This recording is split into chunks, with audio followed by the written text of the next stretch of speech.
Hello friends, you are welcome in PVP video classes. I am Pankaj Kumar Tripathi going to present third video lecture on the provisions of the Indian Easement Act 1882. In this lecture we will discuss on classification of easements on different basis. मित्रों, भारतीय सुखाचार अधिनियम 1882 के प्रावधानों पर यह तीसरी video lecture है जिसमें हम लोग विभिन्न 3 आधारों पर सुखाचारों का वर्गीकरण करेंगे, अर्थात इसमें सुखाचारों के प्रकारों का अध्ययन किया जाएगा. I have classified all the easements on the basis of nature of easements, kinds of sediment heritage and sources of easements. मैंने यहां मूलतः 3 आधारों पर सभी सुखाचारों का वर्गीकरण किया है. सुखाचारों की प्रकृति के आधार पर, अनुसेवी दाय के प्रकार के आधार पर और सुखाचार के स्रोत के आधार पर, कहां से उत्पन्न हुआ, where from it is arised. On the basis of nature of easement, I have sub-classified the easements into 3 kinds: continuous and discontinuous easement, apparent or non-apparent easement, permanent and for limited time easement. Continuous or discontinuous and apparent or non-apparent have been dealt in section 5, while permanent and limited time easement have been dealt in section 6. मित्रों, सुखाचारों की प्रकृति के आधार पर इन्हें सतत यानी लगातार, असतत यानी रुक रुक कर चलने वाला सुखाचार के रूप में, इसके अलावा प्रकट और अप्रकट सुखाचार के रूप में तथा स्थायी और सीमित समयावधि के लिए सुखाचार के रूप में वर्गीकृत किया गया है. प्रथम 2 वर्गीकरण जो सतत और असतत है, जिसे अविच्छिन्न और विच्छिन्न भी कहा जाता है, तथा जो प्रकट और अप्रकट है, यह धारा 5 में है.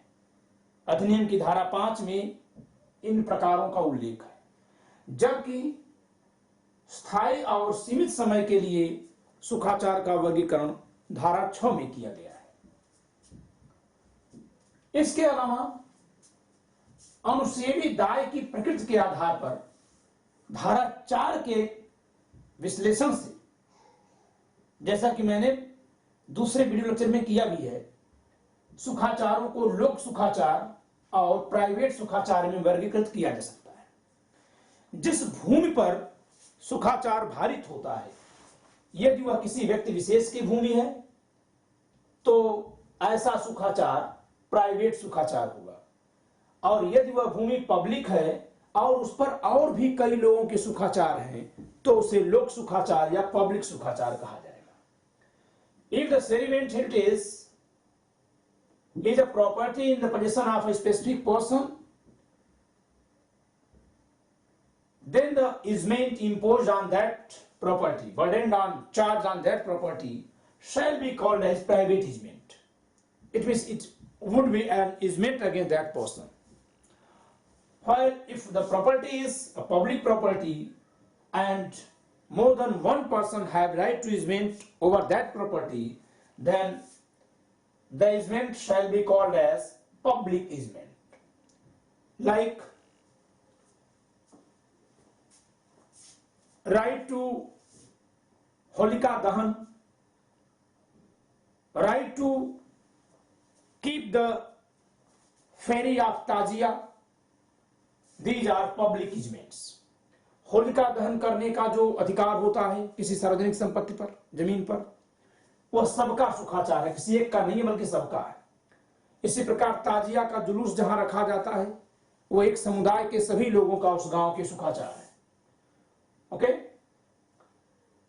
While right of air and light from others' land is private easement. The last classification is based on the sources of easements. Imposed easement, when a person, the owner of irrevocable heritage, himself imposed easements upon his land in favor of dominant owner, then it would be called as imposed easement. It might be with consideration or without consideration. Okay, if it would be for consideration, then it would be called as an easement through contract.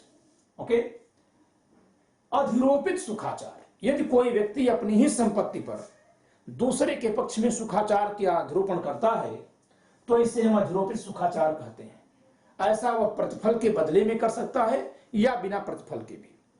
यदि वह प्रतिफल के बदले में किया तो इसे संविदात्मक सुखाचार भी कहा जाएगा, क्योंकि ऐसा सुखाचार का अधिरोपण संविदा के माध्यम से तब माना जाता है। इस संदर्भ में अधिनियम की धारा 8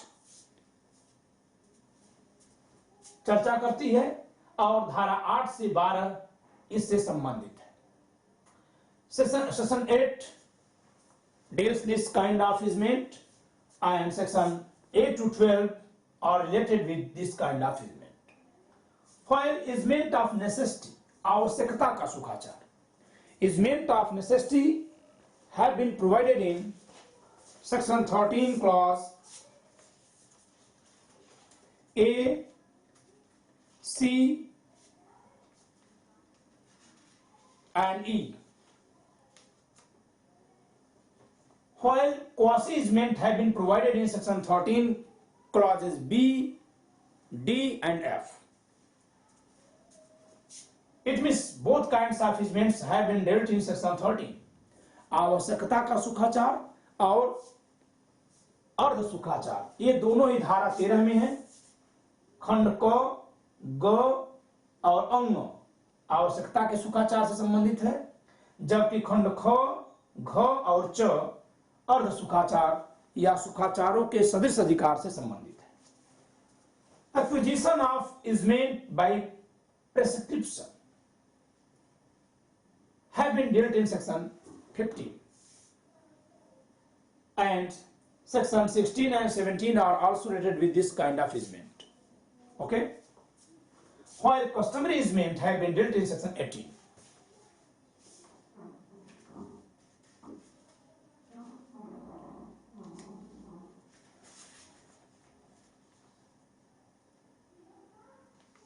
So these 5 are the kinds of easement on the basis of sources of easement.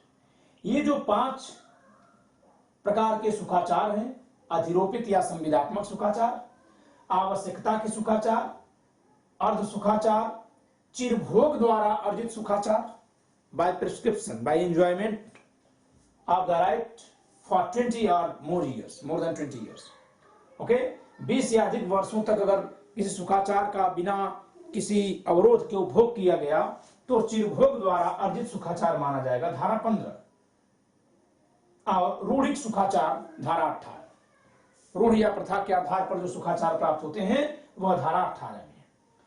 We will discuss each and every kind of easement in further lectures.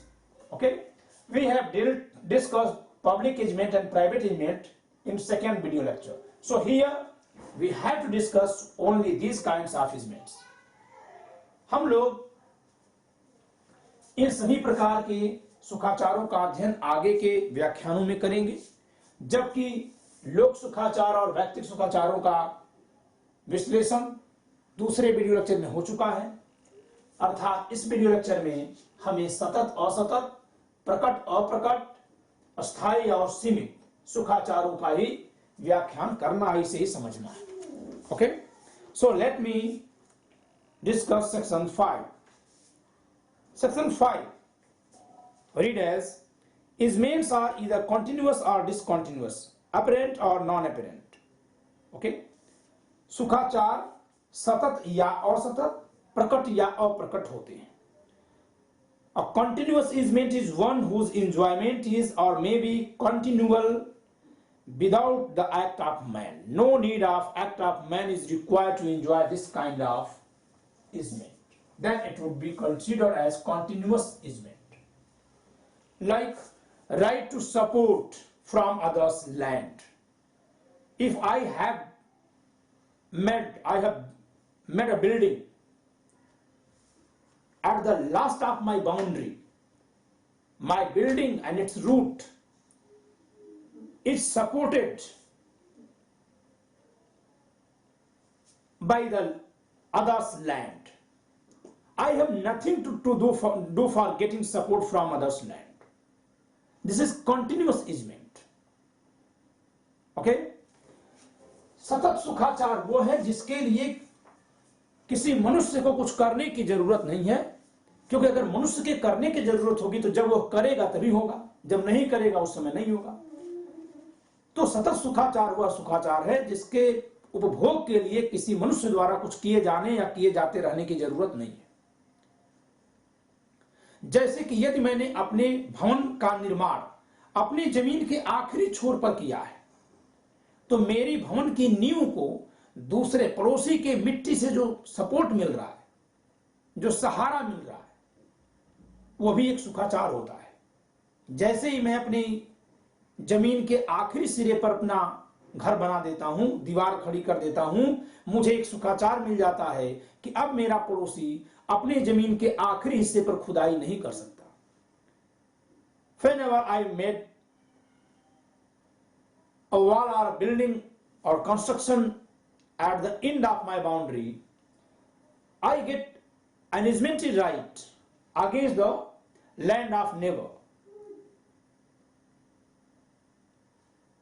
who is not allowed to take out soil up to his last boundary of the land. Okay? Because my wall, my building, my construction gets support from his land. So it's my easementary right. यह मेरा सुखाचार है कि मैं उसके जमीन से सहारा पाता रहूं. That is continuous right. Okay? While right to road, right to passage is discontinuous right.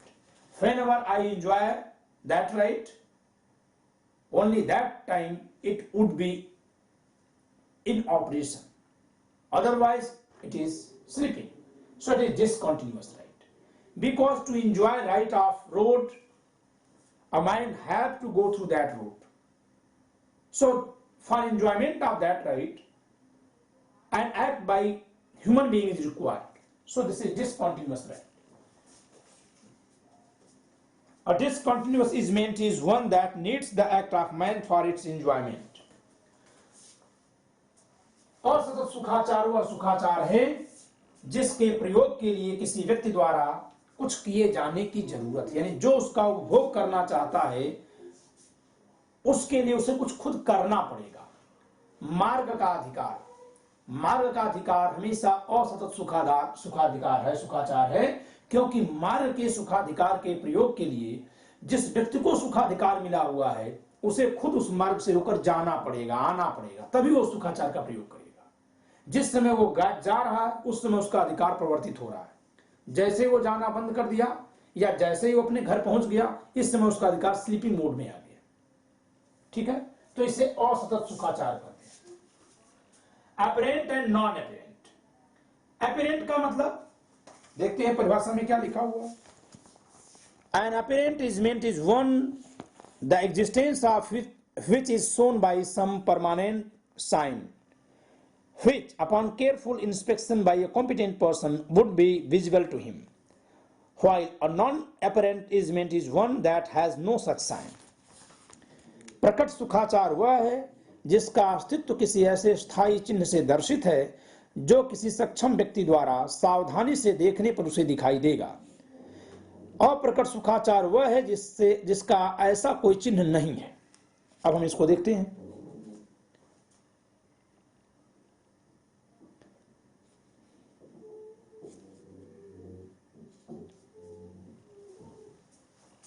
Illustration C.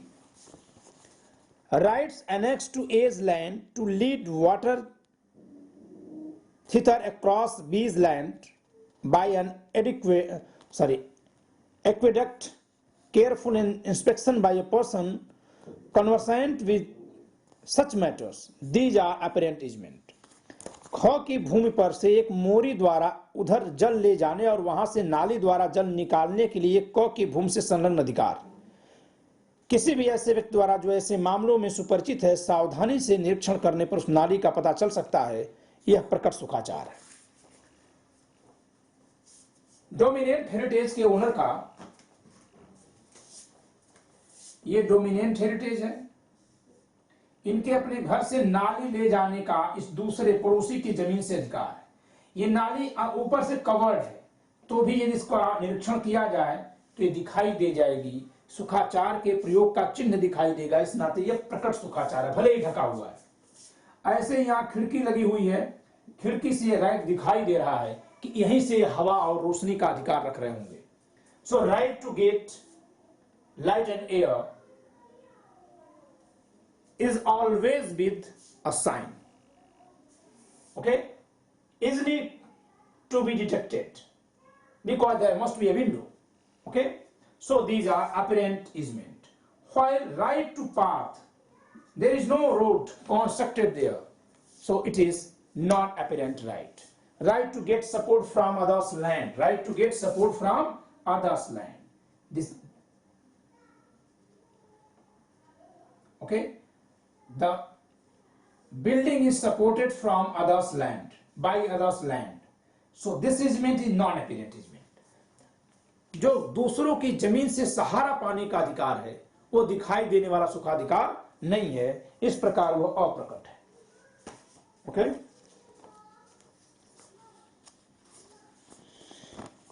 A right annexed to A's house to prevent B from building on his own land, this is a non-apparent easement. Even right of the owner of the house to prevent the owner of this land to grow any tree within a certain limit, within a certain distance from his building, that is non-apparent right. इसका जो ये अधिकार है कि वह इस पड़ोसी को अपनी जमीन पर इसके घर से सटे किसी वृक्ष रोपण से रोक दे, यह अप्रकट सुखाधिकार दिखाई नहीं दे रहा है, लेकिन जैसे ही ये वृक्ष लगाने आएंगे ये रोक देगा उसको, ठीक है। So these are non apparent right. A right annexed to B's house to receive light by the windows without obstruction by his neighbor A. This is a continuous easement. This is continuous and apparent also. खिड़की से रोशनी और हवा लेने का जो अधिकार है, पड़ोसी की भूमि की तरफ से किसी व्यक्ति का अपने मकान में हवा और रोशनी लेने का अधिकार, यह सतत है, क्योंकि उस हवा और रोशनी के आने के लिए हमें कुछ करने की जरूरत नहीं है, और यह प्रकट है क्योंकि उसका चिन्ह दिखाई दे रहा है। A right of way next to A's house over B's land, this is a discontinuous easement. ख की भूमि पर क के गृह से संलग्न मार्गाधिकार, यह असतत सुखाचार है, क्योंकि जब वो काम करेगा, जब वो स्वयं आएगा जाएगा तभी होगा। So we have discussed continuous, discontinuous easement, apparent and non-apparent easement. Now,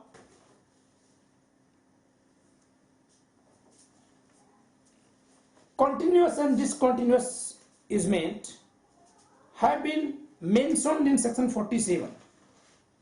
Okay? सतत और असतत सुखाधिकार केवल धारा 47 में प्रयोग में लाया गया है, section 47. Okay? Otherwise, nowhere these terms have been used in the act. पूरे अधिनियम में कहीं इस तरह से प्रयोग में नहीं लाया गया है कि कोई अधिकार सुखाधिकार, कोई सुखाधिकार सतत सुखाधिकार है या असतत, प्रकट है या अप्रकट। केवल धारा 47 में इसका प्रयोग किया गया है। Now, section 6.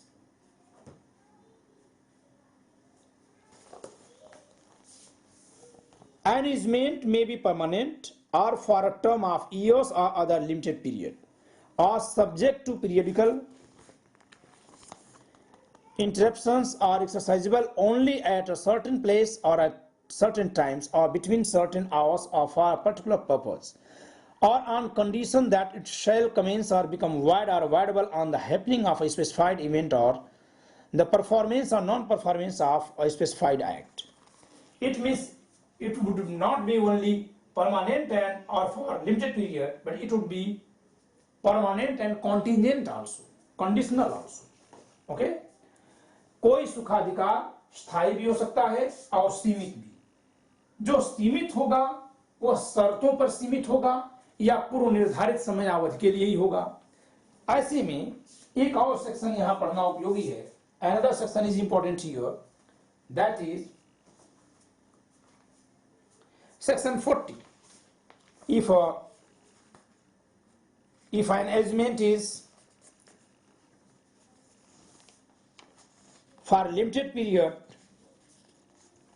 then section 40 will be applicable. An agreement is extinguished where it has been imposed for a limited period or acquired on condition that it shall become void on the performance or non-performance of a specified act, and the period expires or the condition is fulfilled.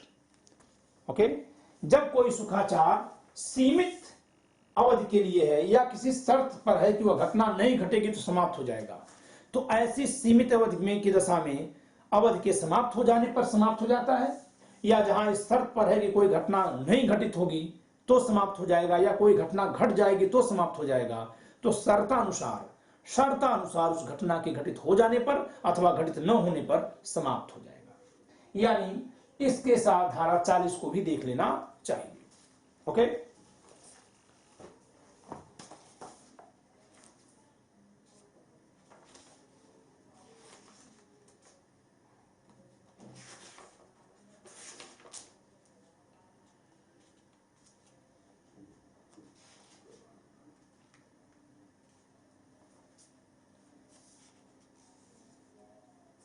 suppose that the owner of this house has right to go on this land for the purpose of maintenance of his house. So right to go into that on that land, upon that land for maintenance, for the purpose of maintenance of his house, that is discontinuous right and non-apparent also. इस मकान के स्वामी का यह अधिकार कि वह अपने घर की मरम्मत के प्रयोजन से पड़ोसी की भूमि पर जाए और अपने घर की मरम्मत करवा सके, रंगाई पुताई करवा ले, यह अधिकार उसका असतत सुखाधिकार है, क्योंकि जब वो जाएगा तभी केवल प्रयोग में लाया जाएगा, यानी उसको खुद के द्वारा ही प्रयोग में लाया जाना है या किसी अन्य मनुष्य के द्वारा ही प्रयोग में लाया जाएगा। और ये अप्रकट भी है, असतत और अप्रकट है। अप्रकट क्यों है? क्योंकि यह सुखाधिकार दिखाई देने वाला नहीं है। Okay, it has been held in the case of AIR 1941 Nagpur. So the cases are not important here. Okay, so I am not discussing the cases. These are very plain bad provisions. Okay, इस संदर्भ में cases की बहुत जरूरत नहीं है, बहुत ही साधारण सी विधिक बातें हैं ये, आपने इनको समझा होगा। So enjoy the lecture. Bye.